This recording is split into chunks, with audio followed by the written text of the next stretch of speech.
Olá, eu sou o Felipe de Carvalho e hoje eu tenho a alegria de conversar com os campeões mundiais da competição Robótica para o Bem. Eles são Davi Roberto Beltrame, Laura Vaz Verzutti e João Vitor Piovesan. Essa competição reuniu equipes de jovens do mundo inteiro em Genebra, num evento organizado pela União Internacional de Telecomunicações, que é uma das agências das Nações Unidas. Eles são da equipe Sancabots ao Resgate, um grupo de robótica do IFSP, o Instituto Federal de São Paulo, do campus de São Carlos. Os outros integrantes da equipe são Maria Antônia Marques, Estevão Matias da Silva e Pedro dos Santos Kemp, que não puderam viajar para a competição na Suíça, mas que também compartilham, sem dúvida, a alegria dessa vitória. O grupo é coordenado pelo professor Ricardo Arai. Sejam muito bem-vindos os três, parabéns por essa vitória. E eu queria primeiro que vocês comentassem a emoção que foi receber esse prêmio internacional e o que ele representa para cada um de vocês. E eu queria começar com você, Laura. Comigo? Isso. Ok. Nossa, foi uma alegria muito gigantesca. Foi, assim, superou todas as nossas expectativas. A gente foi pensando que ia ficar no máximo em oitavo lugar. E no final a gente viu que a gente estava, assim, no mesmo nível que as outras equipes. E que no final a gente conseguiu bater de frente e, infelizmente, ganhamos. Foi algo muito bom e muito recompensador. E Acho o que que, foi isso. e o que representa para você, Laura, pessoalmente, essa vitória? Olha, eu nem sei dizer porque, pra falar a verdade, a ficha não caiu. Eu acho que eu ainda nem entendi direito que a gente ganhou a competição. E eu acho que, assim, no futuro, quando a ficha cair, daqui uns dias, vai significar uma oportunidade pessoal muito grande, oportunidade pessoal, profissional e acho que de tudo. Legal, obrigado, Laura. Davi, como é que foi para você na hora que anunciaram o nome da equipe de vocês ali no auditório? O que você sentiu? Foi uma emoção muito grande, né? É uma coisa que acredito que nenhum de nós nunca tinha vivido. Num país como esse, ganhar uma competição mundial, internacional, com diversos países, foi surreal e muito incrível, muito emocionante. Bacana. E para você, João, como é que foi? O que fica também para o futuro desse momento? Foi reconfortante, eu achei. Tipo, na minha opinião, pelo menos, particularmente, eu estava muito ansioso desde a viagem para Guarulhos até no avião mesmo, até chegar aqui, dormir, esperar um dia, para a gente entrar, fazer o credenciamento e começar a competição. E todo o trajeto até chegar a hora da gente receber o prêmio foi ansiedade, foi um pânico, foi a organização, foi uma jornada e eu acho que foi reconfortante, foi aliviador, sabe? Foi é meio impossível explicar em poucas palavras. Sensação de que nosso trabalho ele foi recompensado e eu não sei, desfrutado. Sim, todas as horas que a gente desmontou o robô, adicionou uma linha de código, removeu, a gente conversou com o Estevão, a Maria, ela ordenou nosso grupo, ela organizou as atividades de uma semana para outra, o Estevão sempre esteve lá para auxiliar a gente, né, para conseguir aumentar, tipo, levantar nosso astral, ajudou o Davi com as peças, o código, ele nem é da matéria, tipo, ele nem é do curso que tem código, e ele se esforçou para aprender, para ajudar a gente. Isso, isso meio que no final conecta todas as peças. Assim, a gente já estava muito satisfeito só de estar indo para a Suíça. Levar o pódio já seria muito bom. Agora o ouro, cara, isso é muito bom. Isso é reconfortante. É o êxtase. Parabéns, e sem dúvida isso também mostra a união da equipe, né, entre todos vocês, não só os que puderam estar aí nessa etapa final. E eu queria pedir então para vocês mostrarem e explicarem também um pouco dessa inovação que vocês criaram, que agora tem um reconhecimento internacional como uma potencial solução para lidar com situações de desastres naturais, né? E inclusive que vocês chamaram os robôs com o nome dos colegas das equipes, né? Que também é uma homenagem a quem não está aí. Mas se vocês puderem apresentar aí a criação de vocês, como é que funciona, como é que foi. Vocês estão com eles aí? Claro, claro. Bom, a gente vai começar mostrando o que a gente deu o nome de Maria. Esse robô, ele pegava as peças que ficavam ao entorno, que representavam algumas pessoas feridas e algumas pessoas que precisavam ir para um refúgio desse desastre natural. E explicando um pouco como a gente chegou até ele. No começo a gente fez algo básico e a gente foi aprimorando passo a passo, treinando na nossa pista, que no começo era mais simples, que a gente fez um material disponível e que depois a gente pôde aprimorar. E no final a gente chegou nesse robô que conseguiu salvar todas as peças da parte exterior do desastre. E foi isso. Vocês têm mais alguma coisa a comentar dele? Tudo, tudo que tem não foi por acaso, foi tudo pensado. Por exemplo, até o tamanho da garra aqui foi super pensado. Essa pecinha aqui no canto, não sei se dá pra ver, mas ela foi pensada também. Estevão adicionou. É. Serve para deslizar melhor aqui, eu acho.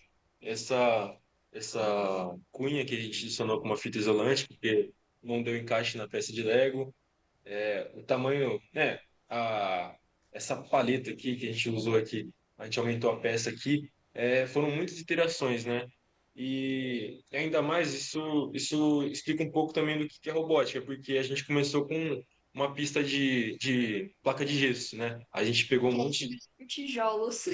não, era uma coisa bem básica. A gente tinha no Instituto Federal, a gente foi montando o que a gente tinha, foi melhorando. Aí, uma coisa que foi muito legal, minha prima entrou na escola e o pai dela, meu tio, conseguiu ajudar a gente com algumas peças também, que do tamanho exato da competição, e isso agilizou bastante o nosso trabalho, né? Essa parte do robô aqui foi bem legal, foi ideia do Davi. Ele serve para empurrar as peças para o outro canto. Porque a gente percebeu que elas ficavam ficando muito para cá e a gente não conseguia salvar as outras. Então ela servia para dar uma empurradinha nas outras. Perfeito. E o É, segundo? isso é Vou falar sobre a decoração.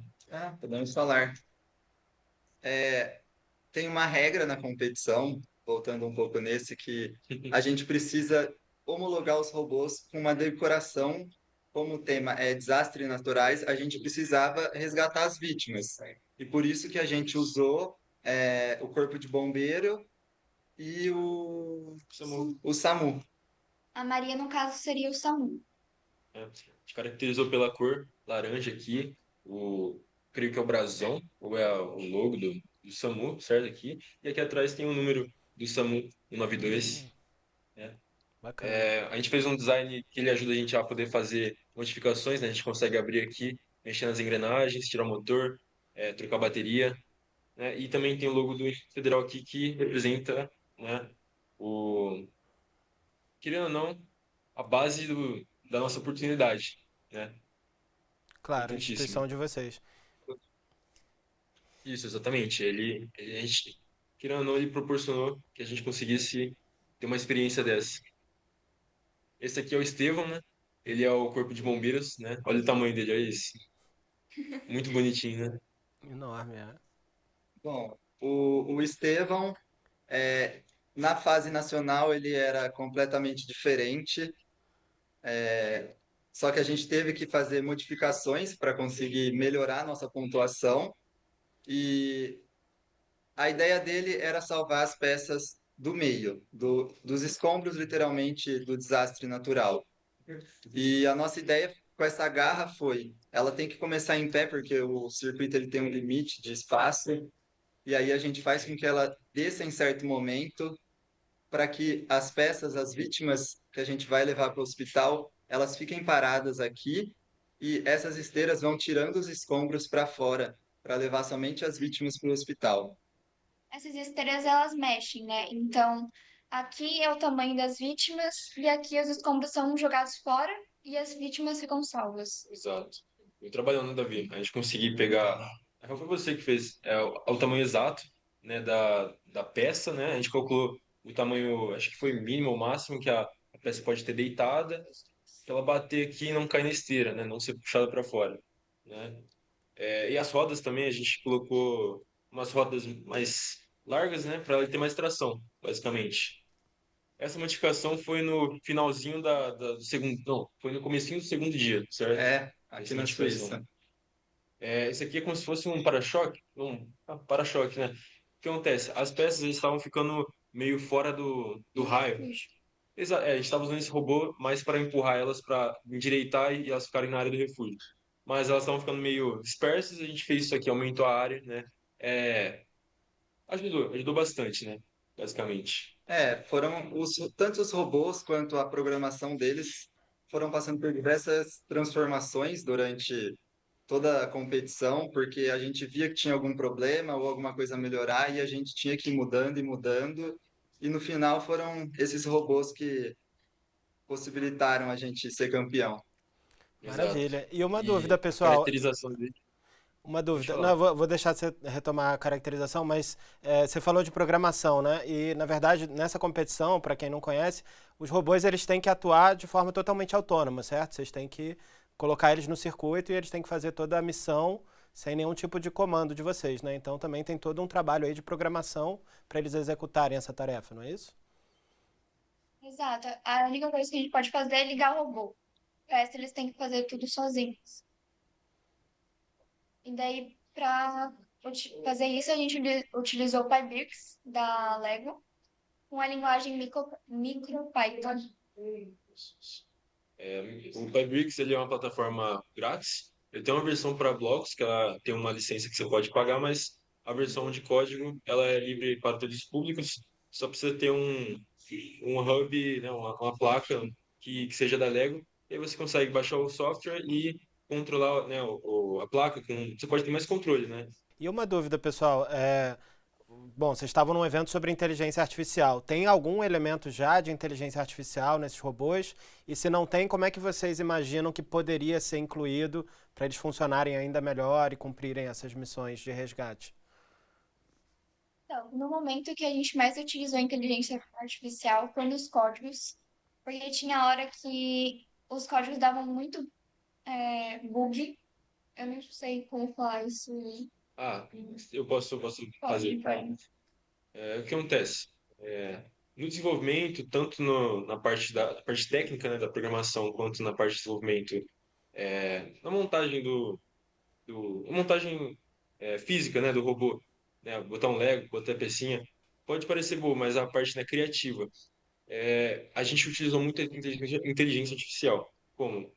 A gente jogava, às vezes, alguns problemas para a inteligência artificial, a gente estava cansado, quando a gente não estava com muita disposição, porque querendo ou não, juntar, né, a competição com o ano letivo, com os estudos voluntariamente, pode ser um pouco cansativo. Então, querendo ou não, ele é uma ferramenta, né? Não é uma muleta. E aí, o que acontece? A gente chegava, colocava as ideias e ele ajudava a gente com o brainstorm e também na criação dos códigos, né? Ele facilitava isso. Por quê? Assim, quando você tem um conhecimento tecnológico muito bom, técnico, no caso, do que está acontecendo, a inteligência artificial, ela não vai regredir o seu conhecimento. Isso eu acho muito interessante, porque o conhecimento não é algo que alguém pode roubar de você, né? Uma coisa que você só é acrescentado. Basicamente seria isso, a questão do que a gente usou. Uma coisa que a gente pode usar a inteligência artificial no futuro é para a comunicação dos robôs. A gente não utilizou isso na competição por causa da falta de tempo que a gente teve, mas seria uma coisa muito legal. Por exemplo, a Maria falar: Ó, eu já consegui salvar as vítimas aqui. Ou então, eu não consegui salvar essa, você consegue pegar essa? É uma coisa que seria muito útil no futuro. É. Exato. Transformar o objetivo em subjetivo, né? Um robô que serve para fazer um algoritmo, fazer ele literalmente conversar. Basicamente, isso agora se torna possível com a inteligência artificial. Isso é muito interessante. Boa, e sem dúvida ia aumentar a eficiência, né, de toda essa dinâmica entre os dois robôs. E, gente, para a gente encerrar, vocês que tiveram aí também acompanhando a competição, mas também vendo o evento, né, ouvindo o debate sobre inteligência artificial. Qual é a visão de vocês sobre o futuro dessa tecnologia, né? Muito se fala que pode ser algo perigoso, destrutivo, mas também pode servir para o bem. Como é que cada um de vocês sai desse evento sobre inteligência artificial olhando para essa tecnologia com que novo olhar? Como é que vocês imaginam o futuro da inteligência artificial depois de participar de um encontro como esse? Quem quer começar? Bom, eu acredito que não só, por mais que a gente ficou muito dentro e focado na competição, a gente teve a oportunidade de ver e conhecer muitas outras coisas que estão envolvidas no mundo da inteligência artificial. E, claro, depende de como se usa e para que se usa, mas se usada da forma certa e no lugar certo, a inteligência artificial pode salvar muitas vidas, ajudar muitas pessoas e fazer que o futuro chegue muito mais rápido. Pra falar a verdade, eu fui pra competição.